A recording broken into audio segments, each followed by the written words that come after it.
explain the term net zero for our viewers? Net zero means any development requires resources, natural resources. You need electricity, you need water supply. So how do you make sure that those resources are produced within your development? If you can match how much you're using to how much you can produce, then you have achieved net zero. Yeah, smart city. Is Delhi, Bombay a smart city, or is it converting into a smart city? तो smart city Rishabh जो term है ना, actually where it got popular was when tech companies is Mumbai और दिल्ली और smart city. अब मुंबई में this entire service of dabbawalas, it's been working for decades. It's not an app based or a tech based system. We have Ashoka University stays as one of our long standing projects.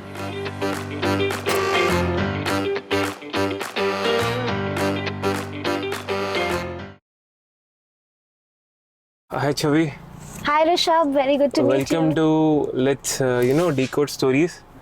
It's a conversation where we will be finding about the practices that you have done, your design ideology that you are following, and the amazing work that you have done till now.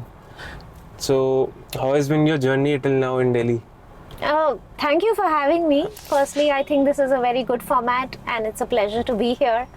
Delhi has been amazing. I have been coming, I'm originally from Bombay, I live in Bombay, work in Bombay, but I've been coming to Delhi now for over 12 years, mostly work related. I do have some extended family as well. But my experience in Delhi has been fascinating. I think it's a beautiful city, and there is just so much going on in terms of culture, events, open spaces, landscape. It's a lovely city. I enjoy being here. Although, because like I said, I come here mostly for work, I don't get to do a lot of sightseeing or, the fun things. But whenever I can, I try to, What visit about a the place. traffic part? Which one is better? I don't think either is better. Bombay traffic condition is also really bad right now.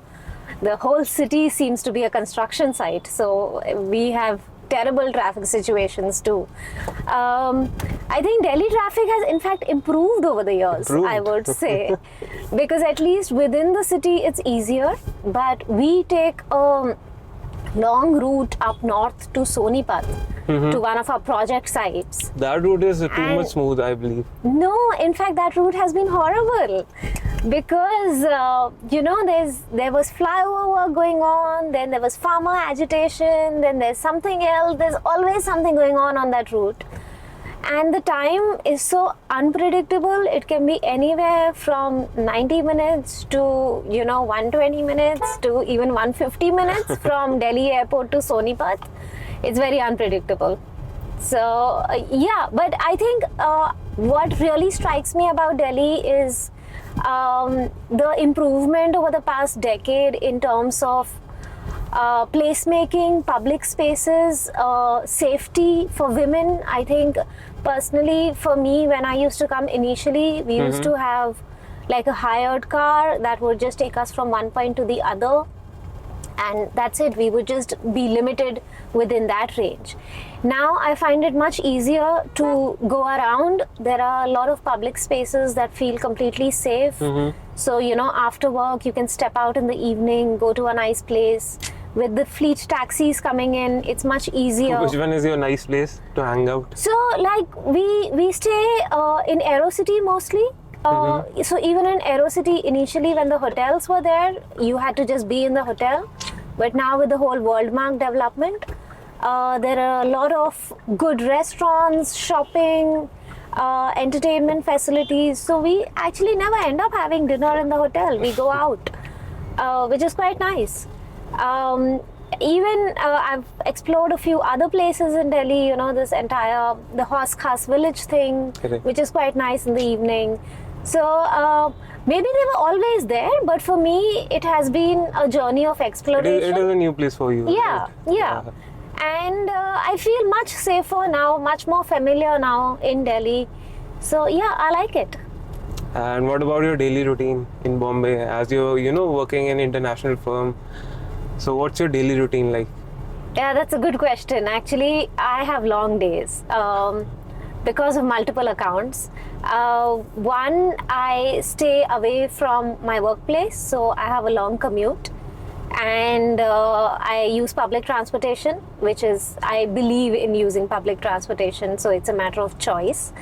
And so I typically start my day around 6:37. I try to get a workout in the morning, and I leave for office about 8:45, reach office by 10. So yeah, that's about 75 minutes of commute. That's long. That's a long commute, yeah.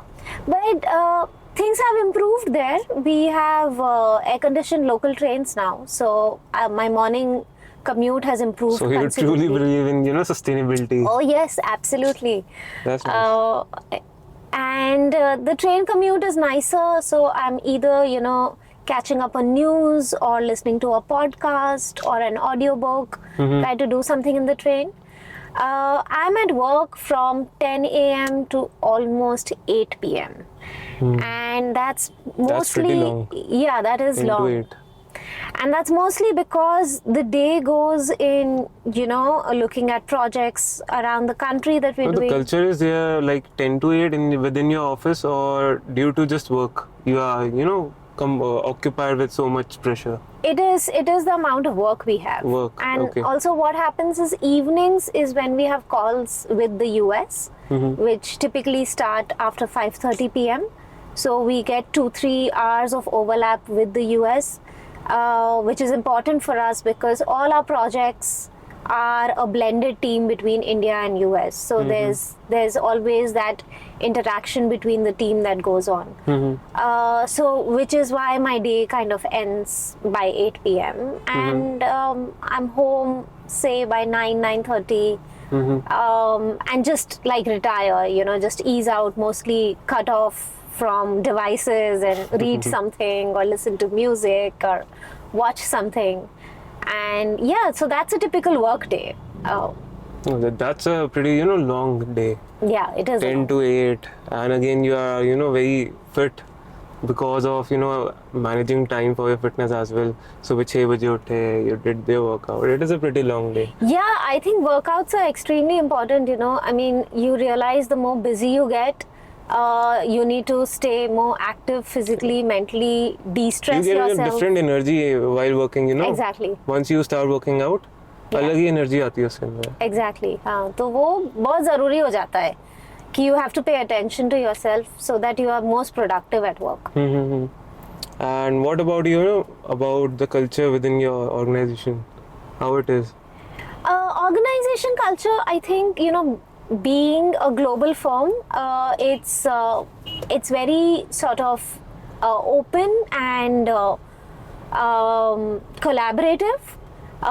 We are, like I said, working with multiple offices at a time based on project needs. So there is a lot of cross-cultural interaction between teams and peers, which is fun to know about how other people are living, or what is the social situation in different parts of the world. It's a lot of fun to interact with people. Within our studio, we are about close to 35 or 40 people at most times. And it's quite flat in the sense that there is no hierarchy for project or design basis. All design is done sitting across the table with the team, discussing ideas. I think an intern gets as much opportunity to design in our office as much as any team leader would. So yes, of course there are teams set and there's a structure. So in you're the way it's managing done. all the teams, or what is it? It is like. No, the way it's organized is that we do work across different types of projects. So we have institutional projects, we have healthcare, we have senior living, we have master planning. I mostly look at urban design, large scale, and institutions, both K-12 schools and higher education. That's kind of been my background, and I've grown in that niche. So how did you start into, enter into the field of architecture? Since we can, go back to your childhood. कि interest कहाँ से आया? That's a very good question. Interest कहाँ से आया is, I think, I was always interested in art, and मेरे घर पे somehow both my parents are very hands-on. तो घर पे कुछ ना कुछ होते रहता था, you know, whether it's reorganizing furniture, yeah, doing a little bit of hands-on carpentry work ourselves, some project. Yeah, everybody was kind of doing something. So I kind of got interested in interiors through that growing up days. The other thing is that I think I've had an upbringing which sort of, you know, makes you hands-on and makes you independent. So I always wanted to do something on my own. But then as I got more exposed to it, you know, so I kind of did the drawing grade exams in school, which fortunately, you know, found the right teachers, found the right mentors to keep showing me the way. Then when I was thinking about interiors, my brother-in-law, my sister was dating him that time. Now they've been married for 25 years. He is an architect. He was studying architecture that time. At that time? Yeah. Okay. So he told me that, you know, why do interiors? Why would you not consider architecture, which is more far encompassing? Interiors is a part of it. So I got introduced to architecture, and I remember in which my grade? This was later actually. This was in 11th standard. But even before that, in my 10th standard summer vacations, my mother had taken me to the campus of JJ College, which was extremely inspiring.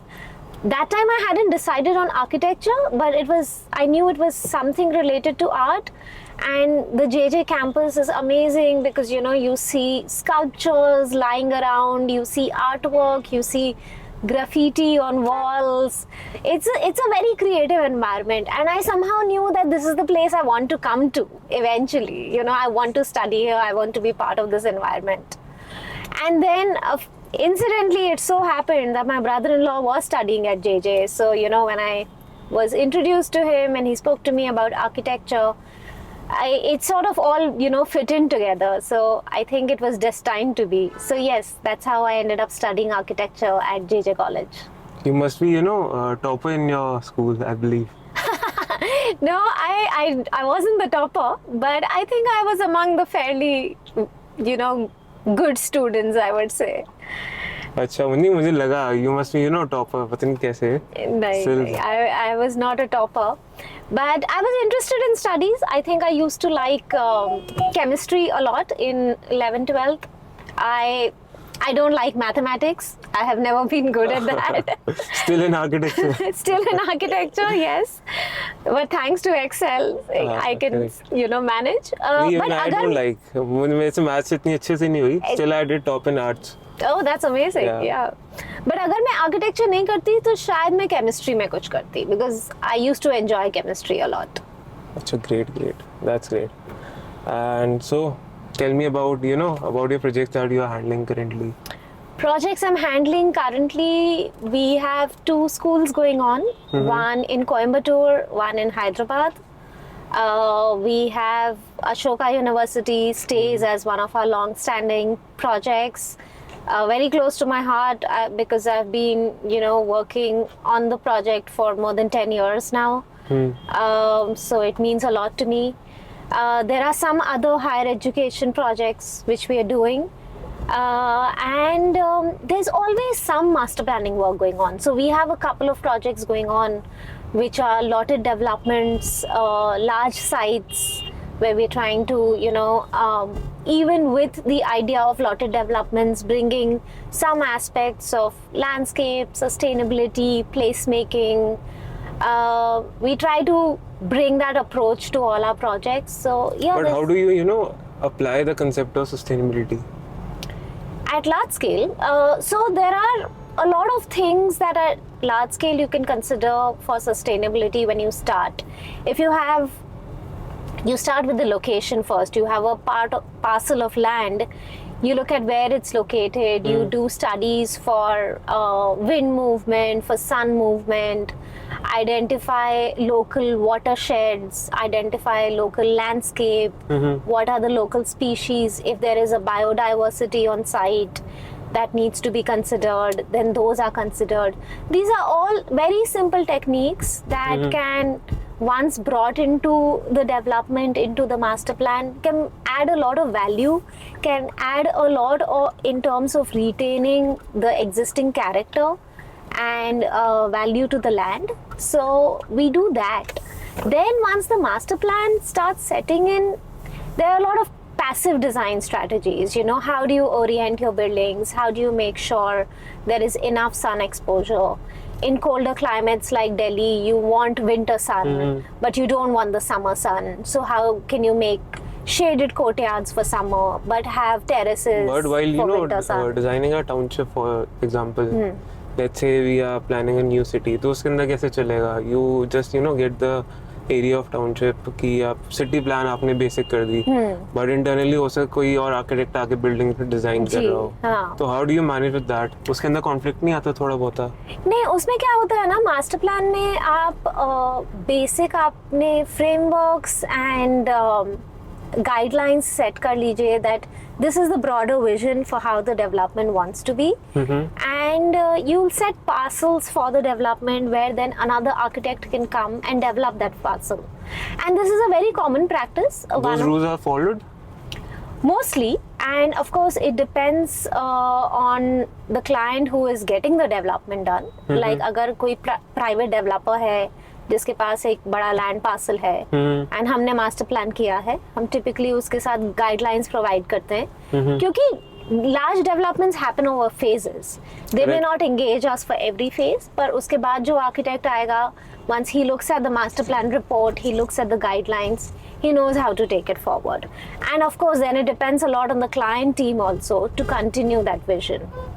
And also, can you elaborate on the term urban designer? Urban designer? Yeah, as in, the term you so-called the habitat designer. It is, very a different term for me at least. तो उसके अंदर थोड़ा difference हमें समझ आ सके. What is an urban designer or a habitat designer? So, yes, I have used that term before, habitat designer. So first of all, urban design, मुझे लगता है, urban design is not about the scale of the project. Urban design is an attitude that a designer can bring to a project, considering the value of the project as part of a civic environment. How does it interact with its location, its development around, and how does it help to build a community? Now, the term where I take it further by calling it a habitat designer is, I believe that humans and our developments are a part of a larger ecosystem. There are other species and there is a lot of biodiversity that exists around us. So when we are putting a development within that, we have to design that as an habitat for everyone so that that ecosystem continues. So which is where landscape comes in, sustainability comes in. So if a designer comes in with that sensibility that I'm not just making a development, but I am contributing to this habitat, I think that can be quite a game changer in the way developments happen. Correct. And what do you think about the political influence while developing the urban plan for a city? Is there any political pressure that you guys have in terms of following the sustainable norms, or different aspects, political aspects while developing a urban plan? So there are policies in place which the government sets up for projects which may be land developments in terms of sustainability, in terms of landscape, how much open space you need to use. There's a regulatory framework and approval processes that you have to follow. But if I'm understanding what you're saying, at a larger scale, how is the government contributing to urban planning generally in the country? I think there is a lot happening. There are many agencies which are now set up, like NIUA, that is looking at development from a more holistic sense. So, while India talks about developing smart cities and developing infrastructure and roadways in multiple tier 2, tier 3 cities, agencies like NIUA, they come in to make sure that transportation needs or social needs in those cities are taken care of. So like I said, there's a lot of work happening. There is a lot of scope of further improvement as well. I think India can learn a lot from the learnings from other global cities Mainly in from the the West. Yeah, because, and it's not all good, they have in fact done mistakes that they're trying to We rectify. can learn from the mistakes. Yeah, we don't have to follow the cycle. We can go ahead of the curve, do things more sensitively already. Can you go deep down into the term smart cities? क्योंकि काफी common term है, but people don't understand. Like for the layman language, कि क्या smart city है? Is Delhi, Bombay a smart city, or is it converting into a smart city? तो smart city, Rishabh, जो term है ना, actually where it got popular was when tech companies started giving urban solutions, whether it's city surveillance or whether it's monitoring or monitoring your traffic lights.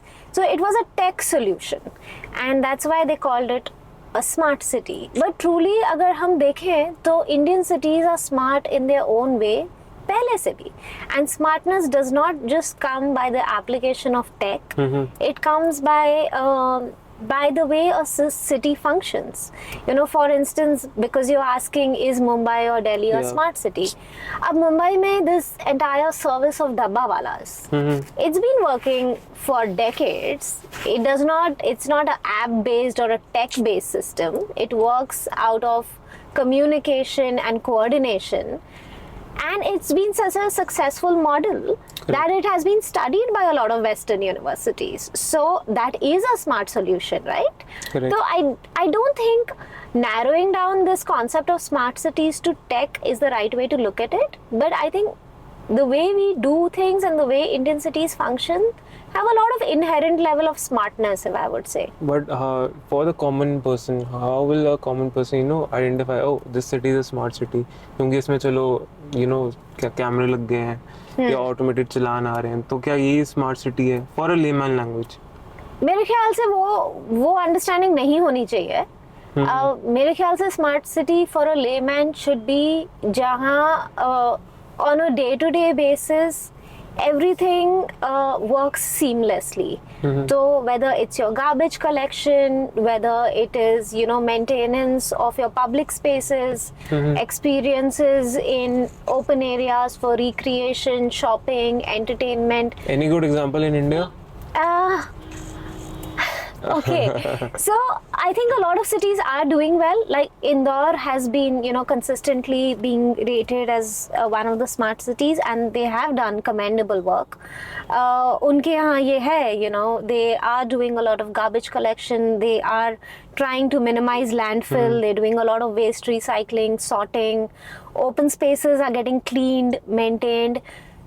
Pune is another example. I think they did a lot of work in their streetscapes. A lot of streets have been redesigned, and there are many designers associated who are trying to do this in multiple cities. So there's a lot of work happening, and there is a long way to go, but I think we are all in the right direction. What about Delhi, Bombay? कितना time लगेगा? Delhi, Bombay are more complex systems, and इसलिए time लगता है. Like Bombay में भी अभी, like I said, it's a construction site because there is metro work going on, there is coastal road going on, there is redevelopment projects which individually are going on. So कितना time लगेगा is very difficult to say because a lot depends on political will and how much things can be expedited and planned for. So we can say in a way tier 2, tier 3 cities can be developed into a smart city more faster, correct? Yes. It can. They can take the right path to development so that when they develop, they don't follow all the same mistakes that bigger cities have done. Yeah, so मतलब tier 1 में time लगेगा, 2 and 3 can do it in a much faster way. Correct. What about the the cultural part that a tier 2 or tier 3 cities have? अगर जैसे जैसे smart बनेगी, there might be chances कि cultural aesthetic उस city का थोड़ा हट जाए. हाँ, I know what you're saying, and unfortunately वो हो भी रहा है काफी जगहों पे, but I don't think वो होना चाहिए, and there are ways to deal with it, like destinations like Ujjain. Ujjain is known as a tourist destination, religious tourism बहुत है. If the city it develops around that. You know, they've done a lot of work around the Mahakal temple, and they're trying to develop that precinct. So cities like that in tier 2, tier 3, jahan pe there is an anchor in the city already, and development grows with respect to that, I think there is a way to do that very sensitively. Ab agar wo hi development, you know, you ignore the cultural aspect of it and go mindless, then it's going to ruin the culture of these cities, which is not a good idea.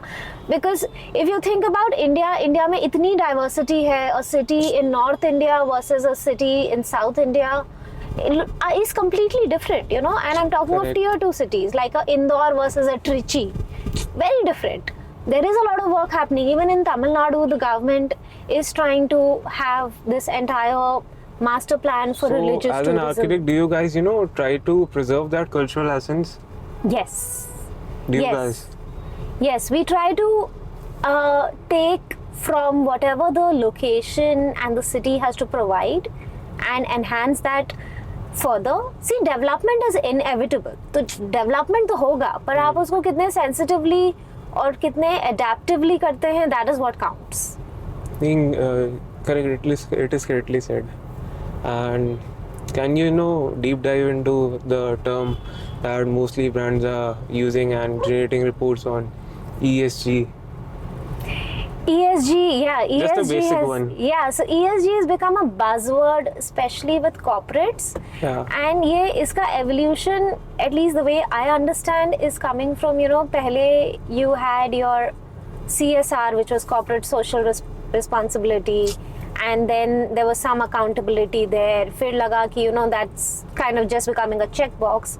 Now ESG framework, which stands for environmental social governance, looks at a more holistic aspect of sustainability, jahan aap, you know, sustainability is generally measured in 3 parameters, which is people, planet and profits.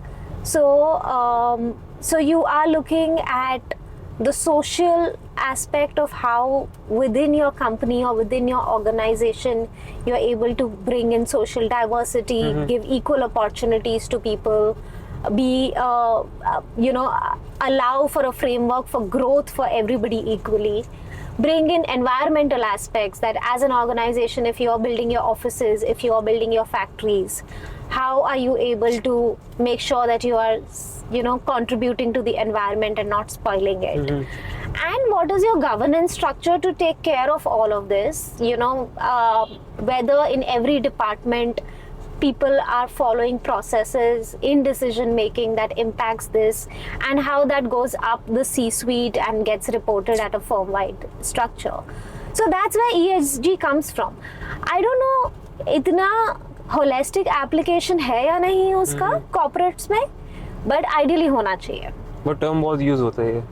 Term बहुत use होता है. I think for the past 2 decades we have seen it has become really popular, because in some way it's kind of coming down, you know, from UN set up the sustainable development goals, and it gave accountability to every country and every organization, and in the right spirit every organization wants to contribute to it. So conceptually it's a great idea, but like I said, I don't know actually कितना implement होता है. And is government giving any incentive for it to follow it basically? To corporates? Yeah. I'm not sure about that, but yes, there are green incentives that are given for construction of green buildings, for sustainable developments. You get FAR incentives in many states. So those kind of incentives are there. I also believe there are some tax rebates if you are, you know, complying with certain compliances for operations, but I am not sure of the details. Okay.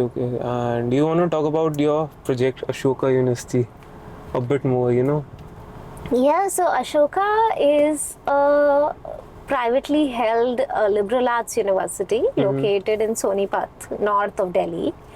And it has, since its inception in 2014, which is exactly 10 years now, Nice. it has been extremely successful in attracting the right kind of talent of students who are looking at education from a very global perspective, and Ashoka provides that in India. So it's been quite a game changer that way. For us as architects associated with the university, I think it has always been a challenge because the client always expects us to do more, better in terms of the quality of buildings, in terms of sustainability.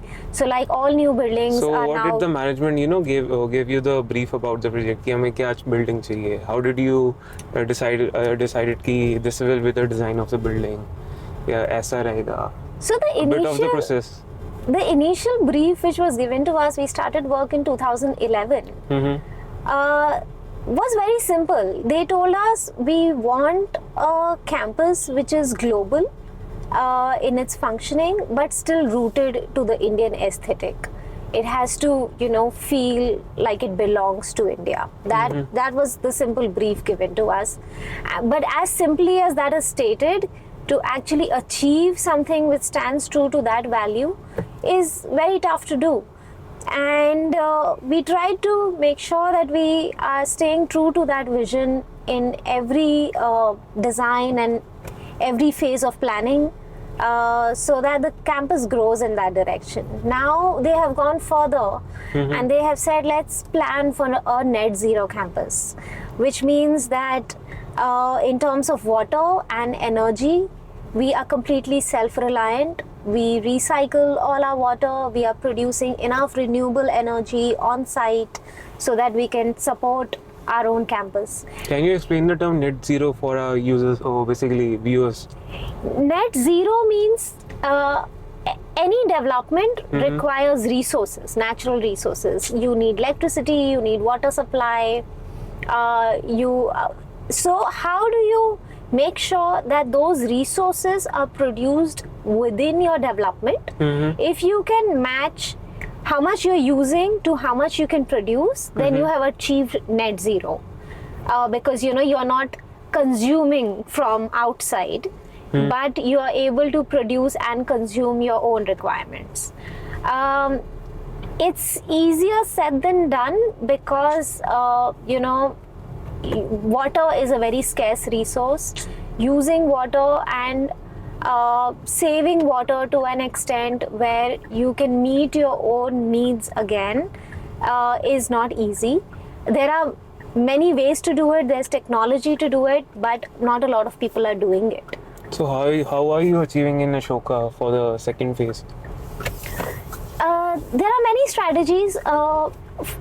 So we are trying to do renewable energy on campus through solar, and trying to meet our energy needs to what we are able to produce.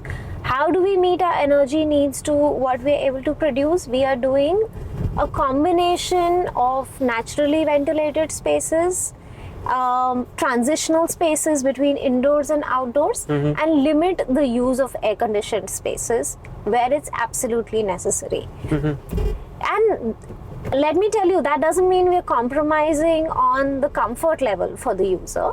It's just the environment is planned in a way that will still feel comfortable, but you're minimizing air conditioning. So that brings down your electricity requirement and you try to match it with what you're able to produce on site. Similarly for water. Water, you use low flow fixtures, you do metering, you do grey water recycling, you do rainwater harvesting. There are a lot of strategies where you try to harvest the water that you have and reuse it such that you're able to match your requirements with the water that's available. That's for the Ashoka part, right? Yeah. And what about the ISB? You did the phase 1, I believe, right? Yes. So ISB, we did the master plan for the entire campus, which is 72 acres. And we did phase 1 of the architecture. That was actually one of our earliest projects in India. Was it first? Yes, that's right. Okay. So it was a design competition that the firm won, and the design was actually done in our New York office. And once the work started on site, we realized the need of having an office in India. And that's when Perkins Eastman set up an office in Mumbai in 2010. 2010. Yeah, Great. that's right. So it's been 14 years. Wow. And we have been, so that was one of our earliest projects. And in fact, Ashoka University, the founder group, Pramad Raj Sinha, who's the founding dean of Indian School of Business, is also a founder at Ashoka University. So it was through him that after ISB, we were then brought on to Ashoka. So any other major project that you want to, highlight or tell about that is very close to you particularly? So we did a very interesting project last year. This was in Surat. This is a 100-acre master plan for a hospitality mixed-use destination. And again, very unlike a development for what one would expect in Surat. There is nothing like that in Surat right now. But to what you were asking earlier, how do we sort of bring in the local essence and character in large-scale development? I think we did it there. So the client owns this land close to the airport, and like Delhi Aerocity, they are thinking that as Surat grows, there is a potential demand of a lot of hospitality development in Surat. So we have looked at creating a destination within Surat, which is, as much it is a hospitality use, it is also recreation, it's a public space. There are office buildings and retail environments. There's an education. You started this year? This was last year. Last year. So we did the master plan up to a full detail level of providing all construction drawings for the full site, developing landscape to meet all sustainability requirements. So we had a lake on site where we were, collecting water and reusing water, and developing the landscape to an extent that we are able to bring in native species, biodiversity, everything that I have spoken to you so far, which is of importance to me. I'm very happy to say I think we were able to do it in that project. Particularly the lake part that you told. Since Udaipur is the city of lakes, everyone knows. Why don't we see too much of lakes now in India? कि अब नए lakes कहाँ बनते हैं? पहले जिसने बना दिया वाली बात है, right? It is a very general question, but still, since you are urban designer, you know the concept. तो इसका क्या reason है? Yeah, इसका ideally, I don't know. There is no reason why we should not be doing it. This lake on the project that I'm talking about is a new lake that we are making. It's a man-made lake. Yeah. And you're right, it is a concern because I think like what's happening in Bangalore, right? People are in fact building over lakes, filling in lakes and building over it. I think there's a lack of awareness and sensibility towards water conservation in general. And a lot of the old wisdom that India has about how water was conserved and used is perhaps getting a little bit lost.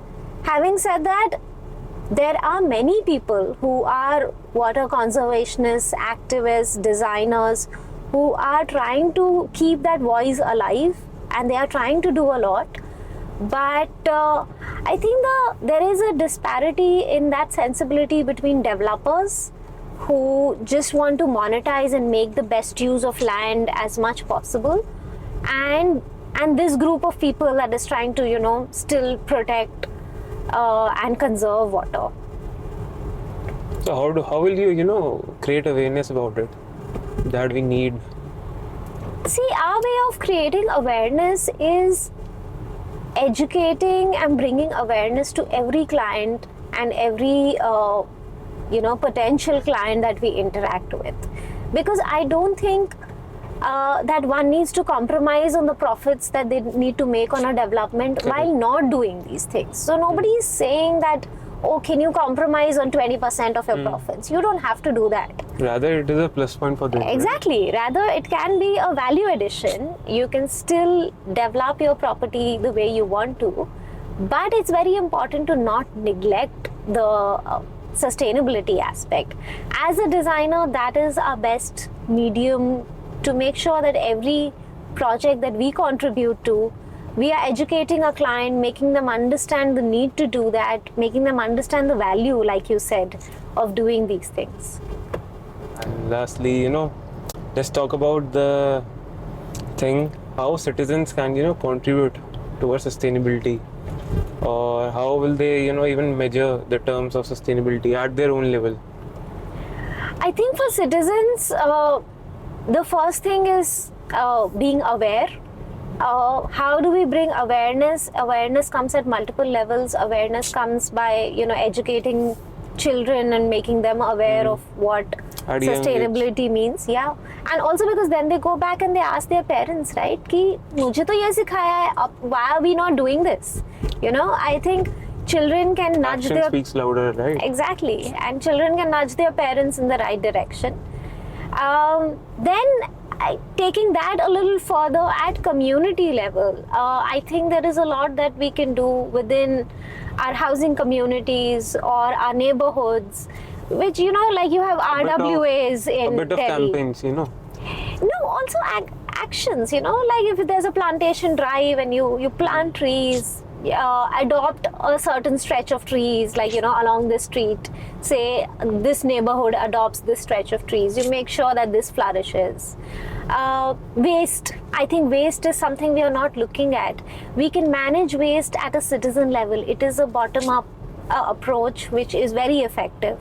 Waste sorting, managing small composts that can be done within your house. A lot of these things will go a long way. We don't want any more landfills around our cities. We need more open spaces, I guess, Yeah.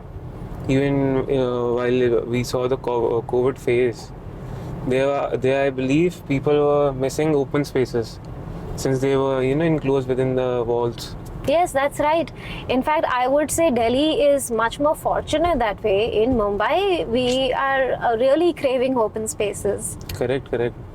Mumbai में तो थोड़ा अलग ही scene है. दिल्ली में फिर भी we see, a bit of stretches of open spaces. Yeah.